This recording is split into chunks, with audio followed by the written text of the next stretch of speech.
Hola a todos, buenos días de nuevo. Hoy les quiero compartir de la clase de primeros pasos, ya saben que la hemos terminado, pero hoy les quería compartir un resumen de toda la clase, de todo lo que hemos visto hasta ahora, de la etapa de lo que vimos de las escrituras, del panorama bíblico de la historia de las escrituras.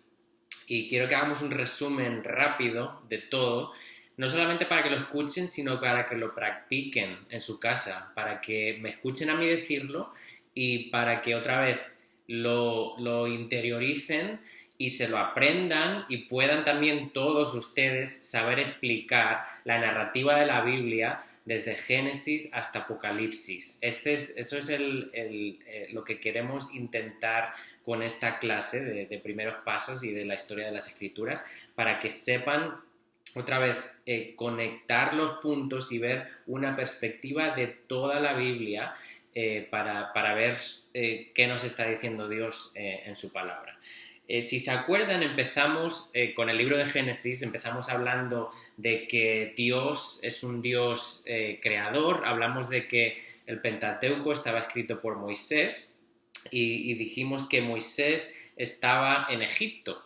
Egipto era un país politeísta, entonces dijimos que era muy importante lo que estaba diciendo Moisés en Génesis 1, cuando decía que solamente hay un Dios y que ese Dios es el creador de absolutamente todo.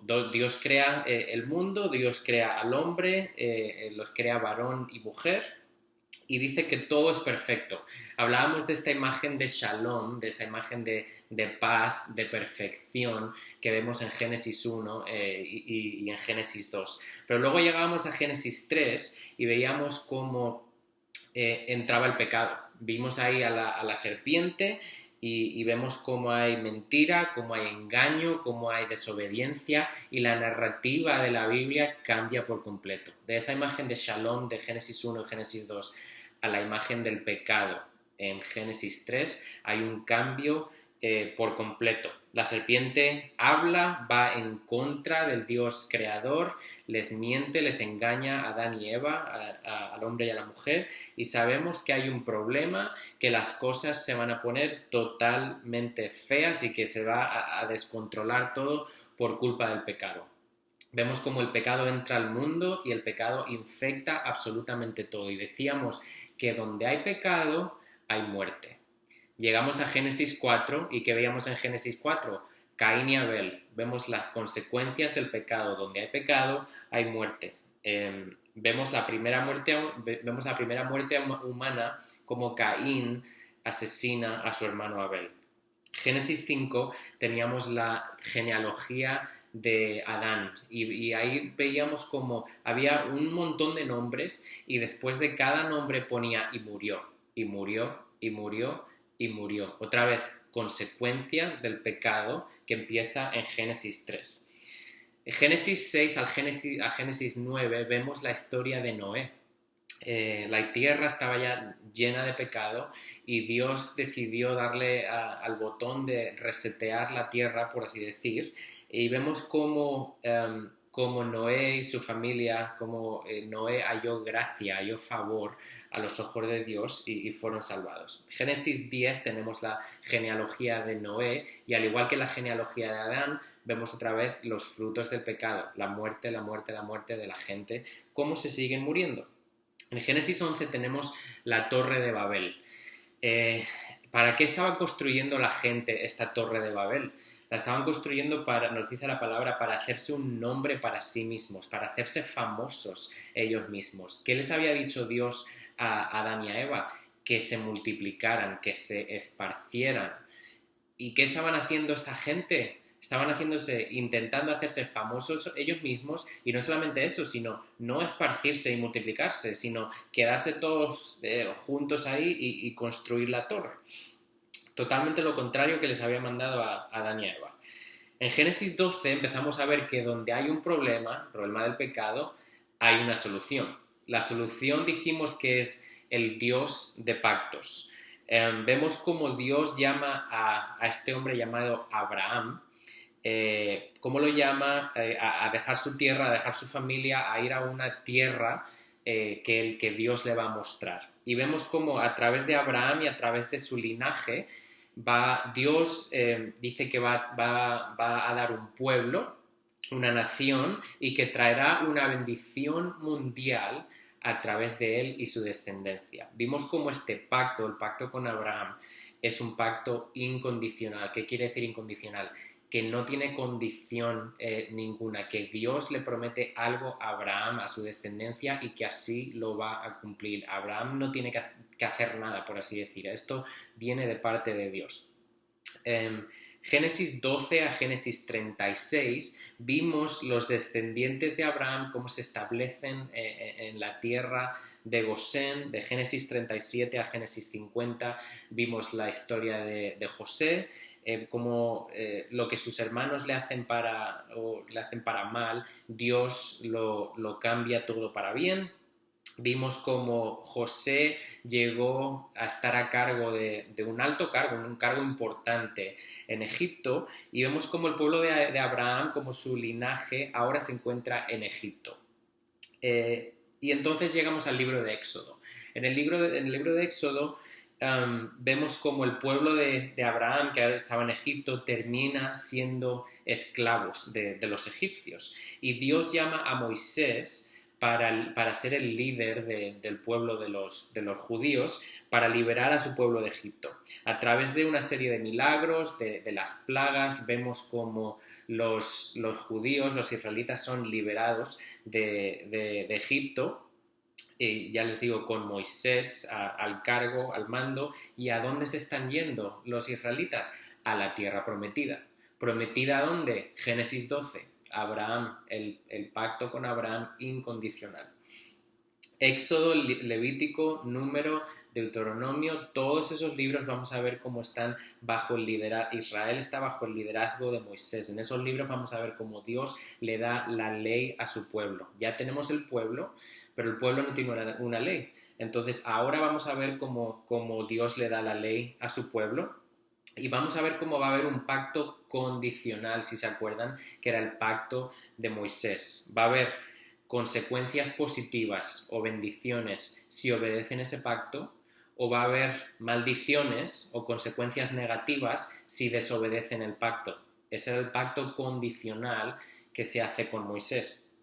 En Levítico es un libro escrito para la tribu de Leví, para los sacerdotes, si se acuerdan, con instrucción sobre los sacrificios. En este libro vemos cómo el pueblo de Israel aprende a adorar a Dios a través del sistema de sacrificios. Es un libro muy sangriento, si se acuerdan. En el libro de Números veíamos como hay dos censos que Dios le pide al pueblo que hagan. Se están preparando para entrar a la tierra prometida y tienen que saber cuántos hombres tienen. Entonces Dios les pide que hagan unos censos. Y luego les dice que vayan e investiguen la tierra prometida.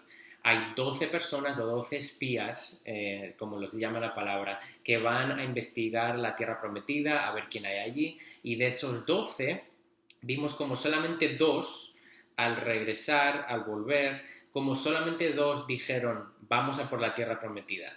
Los otros 10 dijeron que no, que estaban locos, que les iban a matar, que no podían hacer eso. Entonces, por su falta de fe, por la falta de fe del pueblo de Israel, porque decidieron no ir a la tierra prometida, por las opiniones de estos 10 espías que volvieron y dijeron que no, que estaban locos, por su falta de fe, Dios les dijo, bueno, esta generación va a seguir dando vueltas en el desierto hasta que muera. Así que pasaron otros 39 años en el desierto sin llegar a la tierra prometida por su falta de fe, por su desobediencia. Y al final del número vemos cómo hay otro censo para contar a la siguiente generación que ya estaba durante esos años. El siguiente libro, Deuteronomio, en este libro vamos a ver cómo se repite la ley dada en Éxodo, el pacto con Moisés, cómo se repite para esta nueva generación que veíamos al final de Números, que no habían recibido esa ley. Entonces es una repetición de la ley, el libro de Deuteronomio. En Josué, el libro de Josué, veíamos cómo se están dirigiendo a la tierra prometida. Josué, uno de los dos espías que volvieron y dijeron que sí, fue Josué, el otro fue Caleb. Josué ahora está el liderazgo de Israel y bajo su liderazgo van a entrar a la tierra prometida y la van a conquistar. El siguiente libro era el libro de Jueces. En este libro veíamos que es un tiempo cuando no hay reyes todavía.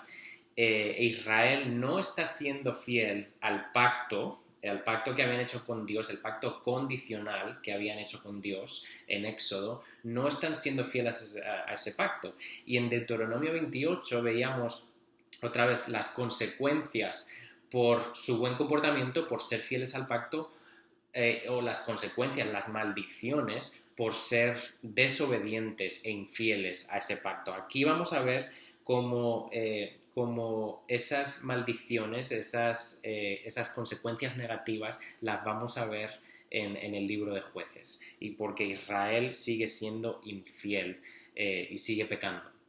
Israel cada vez que peca se arrepiente. Después de arrepentirse, Dios tiene misericordia de ellos y manda a un juez o a un libertador que los libera de la esclavitud, del yugo, porque normalmente había una nación que los conquistaba. Entonces vemos cómo viene un juez para liberarlos de eso, pero luego, después de que son liberados, vuelven a pecar otra vez. Y en el libro de Jueces vemos este ciclo una y otra vez, una y otra vez. Después de Jueces tenemos un libro precioso, corto, que es el libro de Ruth. En el libro de Ruth vemos cómo durante el tiempo de los jueces hubo hambre en Belén, en Israel. ¿Por qué hubo hambre? Otra vez las consecuencias del pacto, porque fueron desobedientes al pacto y eso tiene sus consecuencias. Al final de Ruth vemos cómo hay una genealogía y en la genealogía de Ruth y de Booz, y cómo en esa genealogía aparece David, quien más tarde se va a convertir en uno de los mejores reyes de Israel. En este libro vemos cómo Dios pone a una moabita. Ruth era una moabita extranjera, y vemos cómo pone a esa moabita en la línea de David, del rey David, en el linaje de David, y por consecuencia en el linaje de Jesucristo, todo por su obediencia y por su fe, Dios. Los siguientes libros que vimos fueron Primera y Segunda de Samuel. En Primera y Segunda de Samuel ya vemos el periodo de los reyes. Vemos cómo el pueblo de Israel pidió un rey. Dios debía ser el rey del pueblo de Israel, pero el pueblo de Israel empezó a ver que las naciones de alrededor tenían reyes humanos, y entonces empezaron a pedir un rey humano. Así que vemos cómo eligen al primer rey de Israel, que fue Saúl. Saúl fue elegido por el pueblo. Fue elegido por el pueblo por su apariencia, por así decir, porque se veía como un rey alto, guapo y fuerte. Pero vemos como Saúl no fue un muy buen rey. Después de Saúl vemos como el segundo rey fue David. David fue escogido por Dios, no fue escogido por el pueblo. David, al contrario que Saúl, no era alto, guapo y fuerte, sino que fue escogido por el interior, fue escogido por su corazón, porque como nos dice la palabra, David fue un hombre de acuerdo al corazón de Dios. Pero eso no significa que David fuera perfecto. David fue pecador también. La diferencia entre David y Saúl, vimos que cuando fueron confrontados con su pecado, Saúl intentó encubrir su pecado y David admitió su pecado, reconoció su pecado y pidió perdón. Pero el pecado, dijimos que siempre tiene sus consecuencias. David, vamos a ver que es el rey del pacto. Hablamos de cómo Dios dice que del linaje de David va a salir un rey que va a reinar para siempre. Si se acuerdan, en 2 de Samuel veíamos el pacto incondicional con David y cómo Dios promete que va a haber un rey eterno que va a salir del linaje de David, que va a reinar por la eternidad. Después vimos los libros de poesía. vimos los libros de adoración, vimos los salmos, los proverbios, Cantar de los Cantares, Job. Hablamos de estos libros y de cómo el pueblo de Israel aprendió a adorar, durante estos libros de poesía.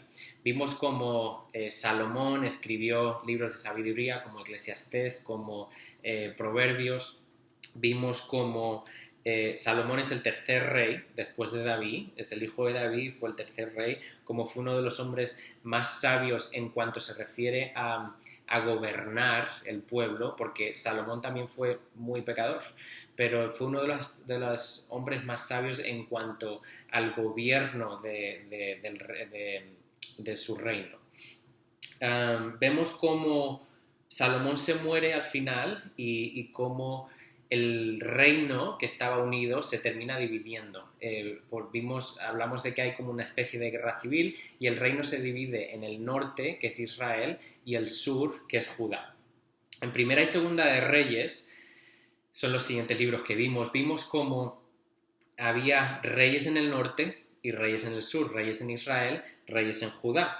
La mayoría dijimos que fueron malos, solo hubo un par de reyes que fueron buenos en el sur. En el norte, en Israel, todos fueron malos.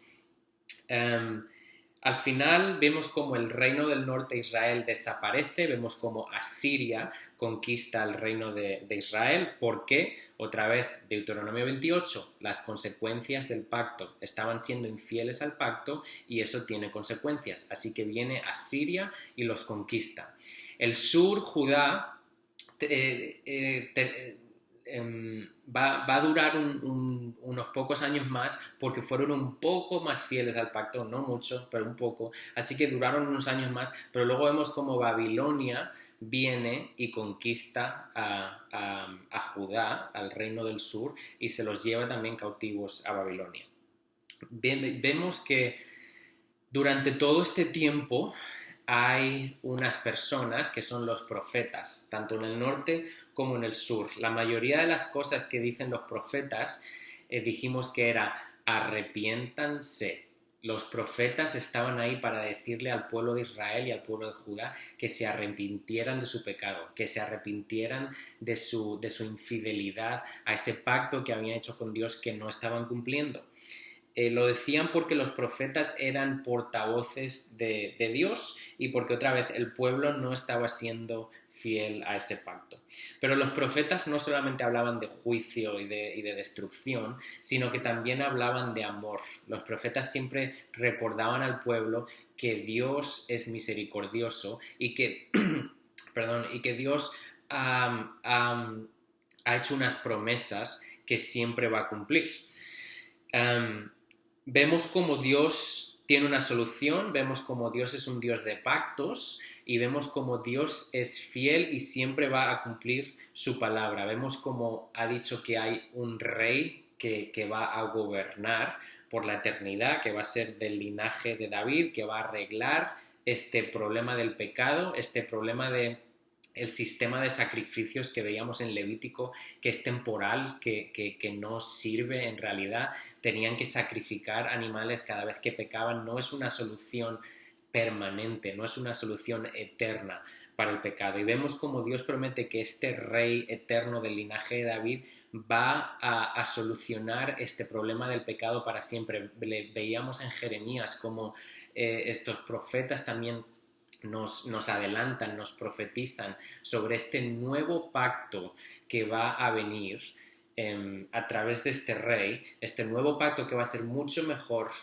mucho mayor que el anterior. El Antiguo Testamento acaba con Malaquías, uno de los profetas, acaba con la promesa de este rey eterno que vendrá. Después hablamos de el periodo entre el Antiguo Testamento y el Nuevo Testamento. Hablamos de que había 430 años entre el Antiguo Testamento y el Nuevo Testamento. Mucha gente habla de este periodo como el periodo de silencio, pero nosotros, si se acuerdan, hablamos de cómo Dios estuvo moviendo reinos y haciendo muchísimas cosas durante esos años. ¿Para qué? Para preparar la venida del Mesías. Y llegamos al Nuevo Testamento con los Evangelios. Y lo abrimos con la historia de Juan el Bautista, lo abrimos con la historia de este hombre que está anunciando, preparando el camino para el Mesías. Vemos cómo empieza la historia de este rey, de esta línea, de este linaje de David, que Dios había prometido. Ese rey sabemos que es Jesucristo, que vino a esta tierra a vivir una vida perfecta, sin mancha, sin pecado, que vino a morir en la cruz por nuestros pecados para pagar el precio que nosotros nos merecíamos pagar, porque la paga del pecado es muerte, pero Él la pagó por nosotros. Sabemos que fue crucificado en la cruz y que resucitó al tercer día y que después ascendió y que ahora se encuentra a la diestra del Padre. Cuando ascendió, prometió que iba a dejar el Espíritu Santo con sus seguidores. En Hechos vimos cómo la iglesia empieza a crecer, cómo la gente empieza a creer en Jesucristo y a seguir a Jesucristo, y cómo el mensaje del Evangelio empieza a esparcirse. Después en las cartas, en las epístolas, hablamos de la ortodoxia, hablamos de las creencias del cristianismo, hablamos de qué nos dice la palabra que creemos. Hablamos de cosas como la Trinidad, hablamos de cosas como Jesús siendo totalmente hombre, siendo totalmente Dios, que pagó por nuestros pecados. Era la ortodoxia, las creencias básicas del cristianismo. Pero también hablamos de la ortopraxia. ¿Qué era la ortopraxia?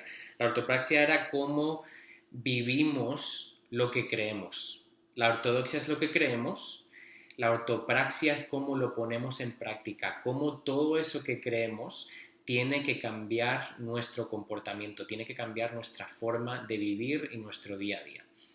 Y al final terminamos con el libro de Apocalipsis. Al final vemos cómo tenemos esta promesa de que el Rey eterno regresará. Jesucristo vimos cómo había venido a morir, a ser sacrificado, pero vemos cómo hay una promesa de que Él va a venir como Rey triunfante, como Rey eterno. La promesa de este Rey, de esta segunda venida del Rey, incluye que toda nación lo adorará y que toda rodilla se doblará ante Él. En Apocalipsis vemos como hay un jardín con un árbol de la vida, nos dice, y vemos como Jesús es el que da la vida.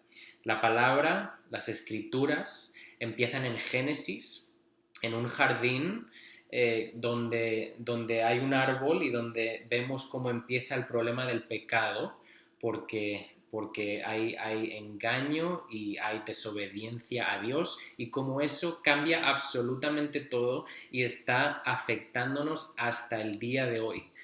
Pero en Apocalipsis, en el último capítulo del Apocalipsis, vemos cómo hay otro árbol, como hay otro jardín con otro árbol de la vida, como vemos esta imagen que está llena de vida y llena de esperanza por la eternidad. Esa es la historia de las Escrituras, eso es lo que hemos estado viendo durante estos 5 meses más o menos, así que quiero que cada uno en su casa vea este vídeo y que lo intente practicar con su familia, con quien esté en su casa, intente practicar esta historia de las Escrituras unos 20 minutos más o menos, puede contar toda la historia de las Escrituras y así tenerlo todo más claro. Espero que les haya servido de mucho. Aquí estoy para servirles. Si tienen cualquier duda, si tienen cualquier pregunta de lo que hemos visto, me pueden escribir un correo, me pueden escribir un mensaje o llamarme, y ahí voy a estar yo para contestarles. Eso ha sido todo. Ha sido un placer estar con ustedes en la historia de las Escrituras y nos vemos el domingo que viene. Un saludo.